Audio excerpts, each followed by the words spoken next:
इसी वजह से हो रहा है क्योंकि हमारे साथ एक अखिलती नवाज चीफ मिनिस्टर हमारे साथ हैं।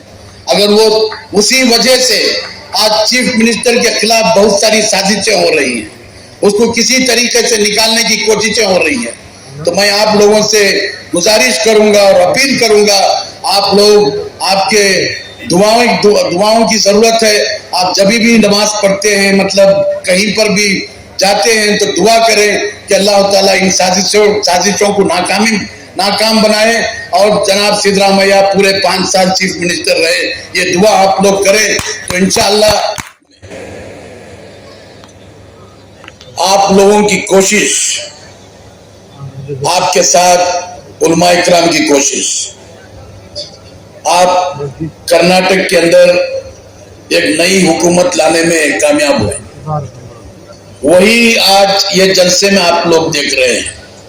जब एक हुकूमत अखिलती नवाज हुकूमत, अखिलत की सुनने वाली हुकूमत बनेगी और हुकूमत का एक वजीर आला जो अखिलतों के साथ अपनी आवाज मिलाता है, ऐसा एक शख्स जब वजीर आला बनता है तो इस तरीके के कामयाब जलसे आप देखने को मिलते हैं। 11 सितंबर को आप लोगों को मालूम होगा, यही हज हाउस के अंदर जनाब बीजेड जमीर अहमद साहब के लीडरशिप में एक प्रोग्राम हुआ था। इसमें तकरीबन 1100 व्हीकल्स, जिसमें पिकअप वैन है, ऑटो रिक्शा है, टैक्सीज है, वो भी यहाँ पर यही मुकाम पे दिया गया था। उसके साथ साथ बहुत सारे प्रोग्राम उस दिन अनाउंस जारी किए गए थे। श्रम शक्ति स्कीम के अंदर लोगों को चेक डिस्ट्रीब्यूट किया गया था। ऐसे ही लेडीज को श्रम शक्ति में स्पेशल प्रोग्राम, उनको भी चेक्स वगैरह डिस्ट्रीब्यूट किए गए थे। ऐसे ही मतलब बहुत सारे बिजनेस लोन वगैरह वहां पर भी उस प्रोग्राम में 11 सितंबर के दिन वो भी एक ऐसी तरीके से आलीशान एक जलसा हुआ था। तो मैं आज ये कहना चाहूंगा, आज का जो प्रोग्राम है इसमें आप लोग देख सकते हैं कि पहले ही दिन हम लोगों ने यह तय किया था जमीर अहमद साहब के साथ बैठकर, जितने भी, और वो वजीर आला भी साथ थे, उनका हुक्म था जो आपकी माइनॉरिटीज के अंदर कमतरी जो है वो एजुकेशन में आप लोग बहुत पीछे हैं। जो भी स्कीम आप लेकर आएंगे वो उसमें पहले एजुकेशन में स्कीम ज्यादा से ज्यादा लेकर आना चाहिए। यही वजह है कि आज जमीर अहमद साहब के 5 प्रोग्राम के अंदर आप देख ले, 15 कॉलेजेस, पीयू कॉलेजेस लड़कियों के लिए खोला गया है। ऐसे ही बच्चों को scholarship, pre matric, post matric, national overseas scholarship और दूसरे प्रोफेशनल कोर्सेज की स्कॉलरशिप, तकरीबन 2,12,000 या 22,000 बच्चों को, ये भी एजुकेशन को बढ़ावा देने के लिए किया गया है। इसके साथ साथ एक बड़ा शानदार प्रोग्राम जो हम पहले से बात करके आते थे कि बच्चे जो मदरसों में पढ़ते हैं उनको मतलब हाफिज कुरान होने के बाद उनको कहीं ना कहीं नौकरी, मतलब मौलवी की नौकरी, नमाज पढ़ाने की, इमाम साहब की नौकरी मिलती थी। अभी एक रेवोल्यूशन आया है। यह शुरुआत जनाब हमारे खदीम साहब ने बीदर से शुरुआत की है। उनको एक नया नाम भी दिया गया है कि इंटेंसिव केयर यूनिट। तो मतलब वहां पर जो मदरसे में लड़के जो कुरान पाक पढ़ना चाहते हैं, हिफ्ज करना चाहते हैं, उनको ओपन स्कूल के जरिए 1 साल के अंदर एसएलसी में बिठाकर, एसएलसी में बिठाकर तैयार करके एसएलसी पास करने के बाद उनको दूसरे कोर्सेस में भेजने के लिए इंतजाम किया गया है। ये बहुत बड़ा प्रोग्राम है। तकरीबन 200 मदरसों को इसमें सेलेक्ट किया गया है और 2-2 लेक्चरर्स को भी यहाँ पर अपॉइंट किया जाएगा। और आपने देखा होगा स्टेज के अंदर LED टीवी भी है, कंप्यूटर्स भी हैं, सारे टूल्स जो चाहिए बच्चों को पढ़ाने के लिए वो सारे टूल्स भी यहाँ पर मौजूद है। मैं एक और बात का आपसे कहना चाहूंगा, आदमी को काम करने के लिए सही और सच्ची अगर नियत होती है, लोगों की सर्विस करने के लिए, लोगों की खिदमत करने के लिए अगर सच्ची सोच होती है, तो वो नए नए प्रोग्राम्स लेकर आता है। वही एक आपके सामने जनाब बीजेट जमीर अहमद साहब बैठे हुए हैं, उनके अंदर एक नई सोच है, नया तरीका है, सही नीयत है, इसलिए अल्लाह ताला भी आपको बहुत बड़ी कामयाबी दे रहा है। मैं आप लोगों को यह भी बताना चाहूंगा, तकरीबन 8-10 दिन पहले जनाब जमीर अहमद साहब सुरेश के साथ और डीके शिव कुमार हमारे जो डिप्टी चीफ मिनिस्टर है उनके साथ चन्नपटना गए हुए थे। चन्नपटना में 8 एकड़ जमीन जो दरगाह की जमीन थी, वो जमीन में साइट्स बनाकर डिस्ट्रीब्यूट करने का प्रोग्राम था। मगर उन्होंने जब देखा कि भाई ये जगह जो है चन्नपटना सिटी के अंदर है, अगर साइट बनाएंगे 8 एकड़ में, 1 एकड़ में अगर 20 साइट बनती है तो 8 एकड़ में तकरीबन 160 साइट बनेगी। उसके बजाय अगर हम अपार्टमेंट्स बनेंगे तो तकरीबन 1200 अपार्टमेंट बन सकते हैं, तो 1200 फैमिलीज को अपार्टमेंट दे सकते हैं। ये सोच उनको वहां पर ही आई और नियत से उन्होंने deputy chief minister Shiv Kumar और सुरेश को कहा कि भाई हम साइट नहीं देंगे, हम घर बना के देंगे। तो मतलब 1200 फैमिलीज को इससे पैदा होंगे। तो मैं इसलिए कह रहा हूं, जब आदमी की नीयत अच्छी है, आदमी कौम की खिदमत करना चाहता है, आदमी अगर सही नीयत से करता है तो रास्ते भी खुलते हैं और अल्लाह ताला का साथ भी मिलता है। आज मैंने ये भी बड़ी करीब से रखकर जमीर साहब को देखा है, उनके अंदर जब कभी भी कोई ख्याल आता है, कोई सोच आती है, तो हम जैसे लोगों के साथ आसान से, आराम से, इत्मीनान से बैठकर करने का वैसा नहीं है। आज सोच आई तो कल ही उसको इम्प्लीमेंट करना चाहते हैं। ये उनकी ये मैं बड़ी करीब से देखा है, इसका नतीजा है।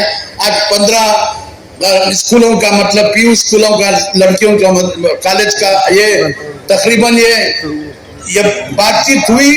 इमीडिएटली उन्होंने फाइनेंस चीफ मिनिस्टर से बात की, चीफ मिनिस्टर से कहा कि भाई ठीक है चलो, फिर फाइनेंस डिपार्टमेंट से बात की, फाइनेंस डिपार्टमेंट से अप्रूवल लिया, फिर कैबिनेट मीटिंग में रखा, कैबिनेट मीटिंग में फैसला हुआ। मैं समझता हूं कि 15 दिन पहले फैसला हुआ होगा और आज यहाँ पर फाउंडेशन स्टोन भी लग गया। तो इतना फास्ट, इतनी जल्दी, इतनी तेजी से अगर कोई मिनिस्ट्री में काम हो रहा है तो मैं समझता हूं कि माइनॉरिटीज डिपार्टमेंट के अंदर हो रहा है। और मैं आप लोगों से ये भी गुजारिश करूंगा कि ये आप लोगों को मालूम होना चाहिए कि ये बदलाव आ रहा है और वो बदलाव खासकर हाउसिंग डिपार्टमेंट के अंदर आ रहा है। और खासकर आप लोग यहाँ पर मौजूद हैं, आप जहां से भी हो, कोई भी मतलब जिला से हो, चाहे वो शिमोगा हो, बीदर हो, गुलबर्गा हो, कहीं से भी हो, आप वहां के हाउसिंग डिपार्टमेंट से राबिता करें, वहां के स्लम बोर्ड से राबिता करें और वहां देखें कि भाई कोई अगर हाउसिंग बोर्ड की जगह है या स्लम बोर्ड की जगह है, फिर आकर आप मिनिस्टर से राबिता करें और उनको बताएं कि भाई हमारे पास यहाँ पर स्लम बोर्ड की भी जगह है, यहाँ पर हाउसिंग बोर्ड की भी जगह है, तो यहाँ पर अपार्टमेंट बन सकते हैं। तो फिर वो मिनिस्टर की जिम्मेदारी होगी वहां पर अपार्टमेंट बनाकर गरीबों को देने के लिए। आप लोगों ने देखा होगा तकरीबन पिछले प्रोग्राम में 36,000 घर, कितने हजार, 36,000 घर को डिस्ट्रीब्यूट किया गया है। बेंगलुरु के अंदर तकरीबन 12,000 घरों को अभी डिस्ट्रीब्यूट करने वाले हैं, जिसमें 1 लाख रुपया चीफ मिनिस्टर से खुद स्पेशल ग्रांट मिल रहा है और दूसरा गवर्नमेंट ऑफ इंडिया और गवर्नमेंट ऑफ कर्नाटक से 3 लाख, तो 4 लाख रुपया, 10 लाख रुपए में 4 लाख रुपए की सब्सिडी होगी। सिर्फ 6 लाख रुपया उन लोगों को बनना पड़ेगा। ये सब नए नए स्कीम्स हैं। तो मैं चाहूंगा कि इसका आप लोग भरपूर फायदा उठाएं और मैं ये इसी वजह से हो रहा है क्योंकि हमारे साथ ये गफलती नवाज चीफ मिनिस्टर हमारे साथ हैं। अगर वो उसी वजह से आज चीफ मिनिस्टर के खिलाफ बहुत सारी साजिशें हो रही हैं, उसको किसी तरीके से निकालने की कोशिशें हो रही हैं, तो मैं आप लोगों से गुजारिश करूंगा और अपील करूंगा, आप लोग आपके दुआओं की जरूरत है। आप जब भी नमाज पढ़ते हैं, मतलब कहीं पर भी जाते हैं, तो दुआ करें कि अल्लाह ताला इन साजिशों को नाकाम बनाए और जनाब सिद्धरामैया पूरे 5 साल चीफ मिनिस्टर रहे। ये दुआ आप लोग करें तो इंशाअल्लाह मैं जरूर से कहूंगा कि अभी जो बजट है ये भी आने वाले दिन, ये सिर्फ 3000 के बजट में ये प्रोग्राम्स हो रहे हैं। आप थोड़ा सोचे, अगर हमारा बजट 10,000 करोड़ का होगा तो क्या क्या प्रोग्राम बना सकते हैं। तो इसके बारे में आप लोग सोचें और इंशाअल्लाह आने वाले दिन इसमें भरपूर कामयाबी हम लोगों को मिलेगी और खासकर हम लोगों को आगे बढ़ने के लिए एक मौका मिलेगा। मैं आज इसी दयाज से हमारे रहीम खान साहब से भी गुजारिश करता हूं कि आप भी मतलब आपके डिपार्टमेंट से एक डिटेल सर्वे करें कि गवर्नमेंट की जगह, म्युनिसिपैलिटीज के जुडिशल के अंदर कितनी जगहें हैं और वहां पर भी घर बनाने की कोशिश करें। ये प्रोग्राम आपके डिपार्टमेंट से हो सकता है, गुटकों से हो सकता है, उसकी कोशिश आप करें तो इंशाअल्लाह कामयाबी मिलेगी। आपको भी एक मौका मिलेगा इन लोगों की साथ हम इन लोगों को मदद करने की। हाँ, और तुम्हारी जगह तो देखिए अभी खुलकर आए नजीर रहीम खान साहब, तो ऐसा हर जगह दीजिए, चन्नपटना में एक ही नहीं, पूरे स्टेट में दीजिए, जहां जहां पर भी है। तो इसलिए रहीम खान साहब भी कोशिश करें कि भाई लोगों को, खासकर हमारे लोगों के अंदर एक चीज की कमी है, वो कमी जो है घरों की कमी है, मतलब रहने के लिए सहारा आसरा नहीं है, इसको पूरा करने की कोशिश करें। बस इन चंद अल्फाज के साथ में मिनिस्टर बीजेड जमीर अहमद खान की क़यादत में कर्नाटक रियासती वक्फ बोर्ड का तारीखी कदम।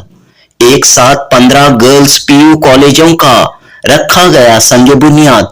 जी हां दोस्तों, वजीर अक़लियती बहबूद, वक्फ और हाउसिंग बीजेड जमीर अहमद खान की क़यादत में कर्नाटक रियासती वक्फ बोर्ड के तहत आज बतारीख 5 अक्टूबर 2024 बरोज हफ्ता 15 गर्ल्स पीयू कॉलेजों के लिए संगे बुनियाद रखा गया। बेंगलुरु के हज भवन में ये तारीखी व यादगार तकरीब मुनअक़द हुई। वक्फ बोर्ड जो अब तक सिर्फ वक्फ के मामला तक महदूद रहा है, अब अक़लियतों की, मुसलमानों की तालीमी तरक्की की जानिब भी तवज्जो देगा। इस मौके पर मिनिस्टर जमीर अहमद खान ने कहा कि गुज़िश्ता बीजेपी हुकूमत में मुस्लिम लड़कियों के लिए हिजाब पर पाबंदी के मसले से गुजरना पड़ा। इस मसले को देखते हुए खालिस लड़कियों के लिए पीयू कॉलेजेस कायम करने का फैसला लिया गया। 1 साल से 1.5 साल के वक्फे में 15 पीयू कॉलेजेस तामीर किए जाएंगे। इसके लिए फंड भी हासिल हुआ है, हुकूमत से मंजूरी भी मिल चुकी है। इस मौके पर कर्नाटक रियासती वक्फ बोर्ड ने बिल्कुल नई स्कीम शुरू करते हुए एक साथ 26 एम्बुलेंस और मैयत के लिए 242 फ्रीजर बॉक्स भी आज ही के दिन तकसीम किए। एक एम्बुलेंस की कीमत 38 लाख रुपये 38 लाख रुपये से जायद है। मिनिस्टर जमीर अहमद खान ने कहा कि ये मामूली एम्बुलेंस नहीं बल्कि मिनी आईसीयू की तरह ये एम्बुलेंस काम करेगी। इसमें ईसीजी, ऑक्सीजन सिलेंडर, वेंटिलेटर और दीगर सहूलियात मौजूद रहेंगी। पहले मरहले में लाई गई 26 एम्बुलेंस की चाबियां मुख्तलिफ अजला के वक्फ इदारों के हवाले की गईं। इसी तरह 2 करोड़ रुपए की लागत से लाए गए 242 फ्रेजर बॉक्स भी मुख्तलिफ मस्जिद कमेटियों के हवाले किए गए। इस मौके पर माइनॉरिटी डिपार्टमेंट की मुख्तलिफ स्कॉलरशिप स्कीमों का भी इजरा किया गया। खास बात यह रही कि कर्नाटक के 100 मदरसों में NIOS के जरिए SSLC की तालीम शुरू करने की स्कीम भी लॉन्च की गई। बीदर के शाहीन तालीमी इदारा जात के जरिए मदरसों में SSLC की तालीम भी फराहम की जाएगी। इसके लिए हर मदरसे में 2 टीचरों की तकर्रूरी अमल में आएगी। महकमे अक़लियती बहबूद की जानिब से हर मदरसे में 5 कंप्यूटर एक प्रिंटर, एलईडी स्क्रीन, सीसीटीवी कैमरे फराहम किए जाएंगे। साथ ही हर तालिबे इल्म को स्टडी मटेरियल फराहम किया जाएगा। शाहीन तालीमी इदारा जात के चेयरमैन डॉक्टर अब्दुल कदीर की निगरानी में दीनी मदारिस में ये स्कीम नाफिज की जाएगी। बहरहाल वजीर अक़लियती बहबूद वक्फ और हाउसिंग BZ जमीर अहमद खान की लीडरशिप में एक साथ मुख्तलिफ स्कीमों को लॉन्च किया गया। इस मौके पर राज्यसभा के रुकन CWC के मेंबर डॉक्टर सैयद नासिर हुसैन, वजीर हज और बल्दिया रहीम खान, MLC नसीर अहमद, सलीम अहमद, बिल्किस बानो, कर्नाटक वक्फ बोर्ड के चेयरमैन अनवर बादशाह, CEO जिलानी मकाशी व दीगर ने खिताब किया। मिनिस्टर जमीर अहमद खान की कोशिशों की सताइश की और कहा कि अक़लियतों की फलाह व बहबूदी के लिहाज से कर्नाटक पूरे मुल्क के लिए एक मिसाली रियासत बनकर उभर रही है। उलमाए कराम ने भी इन कोशिशों पर खुशी का इजहार किया। मौलाना तनवीर पीरा हाशमी ने कहा कि BZ जमीर अहमद खान न सिर्फ कर्नाटक बल्कि पूरे मुल्क के लिए बाइसे फख्र हैं। जुनूबी हिंद न्यूज रिपोर्ट।